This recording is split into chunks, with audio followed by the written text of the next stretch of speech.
Hi, my name is PJ, and welcome to our short presentation.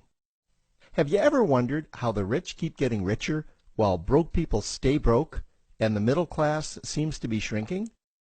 Well, this isn't nearly as mysterious as it may appear when you examine the specific differences in how broke people, the middle class, and the rich spend their money. Now, this is such a simple concept, yet so profound, it nearly knocked me out of my chair when I finally understood it.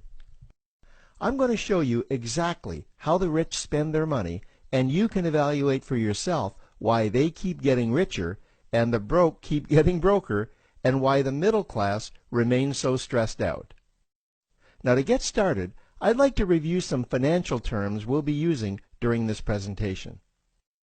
The terms that you need to be familiar with are cash flow, which means money you bring in, expenses, which means money you spend, assets. Now, this is the most confusing one. You're probably familiar with the traditional definition of an asset, which is something you own or have equity in. However, back in the 1990s, Robert Kiyosaki introduced us to a new definition of an asset in his groundbreaking Rich Dad, Poor Dad series of books. Robert taught us that an asset is something that pays you, and that's the definition we'll be using here.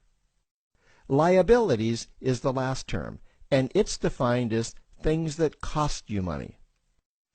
As an example, a house is typically viewed as an asset, but can it actually be a liability? Yes, with our revised definition, anything that costs you money is a liability, not an asset. If you have a mortgage, your house is an asset to your banker because it pays him or her every month. But could a house also be considered an asset to you? Yes, in the right circumstances it could, when it pays you money. Let's say you buy a house and you rent it out, and it paid you a positive cash flow every month after all expenses. That would then be considered an asset. Now, one more time with the terms, just to be very clear before we continue. Cash flow is money you make. Expenses, that's money you spend. An asset pays you, and a liability costs you. Now let's take a look at how broke people spend their money. Now, when I say broke people, I'm not referring to the destitute. I'm speaking about that large portion of our society that lives from paycheck to paycheck and who never seem to have any money.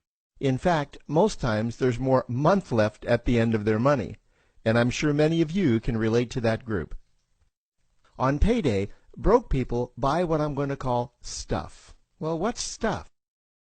Well, that's inexpensive things that people buy that they don't really need to survive. You go into someone's house and you can't find any counter or tabletop space in the whole house because of all the stuff on it. Their house and their cars are full and cluttered with stuff. Well, where do they get all this stuff? They buy it at the flea market, at the garage sale, at the dollar store, at the craft show. So cash flow comes in and then it goes straight out the expense column to buy stuff. You see, broke people never really educate themselves on assets and liabilities. They justify buying all of this stuff by claiming that it costs so little. But over the years, it's all they ever have. The problem is their cash flow never produced or created more cash flow. Now, please understand, I'm not undermining or taking any shots at this or any group. I just see a lot of financial difficulty out there, and it really doesn't need to be that way. Creating wealth isn't a mystery, it's a formula. The only reason someone doesn't create wealth is because they either don't know the formula or they don't apply the formula. Now let's take a look at the middle class. The middle class is the group that society mistakenly thinks are rich. They're not. Yes, they typically earn a six-figure income, and many of them appear rich, but it's what they buy with their money that keeps them prisoners of the middle class. What they typically buy are liabilities. Remember the definition of a liability? Things that cost you. By buying liabilities, the money gets pushed up and out their expense column. Liabilities are items like cars, boats, houses, airplanes, credit card debt. Now let's see just how this happens. The middle class gets a nice paycheck, let's say $10,000 for the month. They then split that down the middle and they pay their monthly expenses with half, and with the other half they make a down payment on a new car. The car costs $5,000 down, and after they add on the insurance and the maintenance, that liability now costs $1,100 new dollars every single month. A few months go by and they want a boat, then a vacation home, a Rolex watch on their credit card, a vacation on their credit card. And before you know it, their liabilities have raised their expense levels to near or above their income levels. They actually spend equal to or more than they make, meaning that they have to go to work and make a certain amount of money every single month just to cover their liabilities. The other important issue with both broke people and the middle class is that normally all of their cash flow is dependent on their own effort, meaning that they've educated themselves to exchange their knowledge and expertise for someone's money. Also, the money they earn is usually the highest taxed form of income. Here's an example. An attorney is knowledgeable about law, so people pay him or her in exchange for that knowledge on an hourly basis. The problem here is that if the attorney isn't sharing that knowledge with a client, then the attorney isn't making any money. This causes lots of stress and anxiety in their lives, and if you ever ask them to take an afternoon off to play golf with you, well, they very rarely can because of how much money it'll cost them to take that time off. On the surface, life's pretty good. The reality is that it's a roller coaster ride. That's the middle class. Now, I know this group very well because for a great deal of my adult life, that was me. Now let's take a look at how the rich people spend their money. Rich people acquire assets. Again, an asset is something that pays you. If you want to become rich, buy assets that earn you more money. The money cycle looks like this. Acquire assets that produce cash flow, invest the profits to acquire more assets that produce more cash flow, invest those profits to acquire more assets that produce more cash flow. The rich spend their money and acquire things that produce more money. Here are a few examples of assets that produce more money. Investments are the obvious ones: stocks, bonds, real estate. Education is another asset. If you learn how to do something that produces more money for you and you actually do it, that's buying an asset.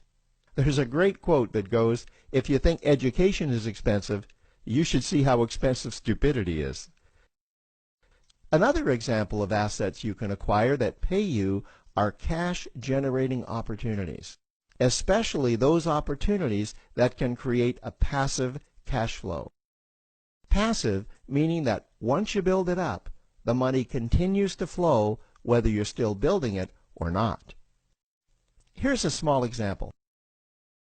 Let's suppose you bought a pinball machine and you put it in a barber shop, and you don't spend any of the profits. You save them until you can buy another pinball machine and put it in another barber shop. This, by the way, was Warren Buffett's first business. If you don't know who Warren Buffett is, he's one of the top 2 richest men in America.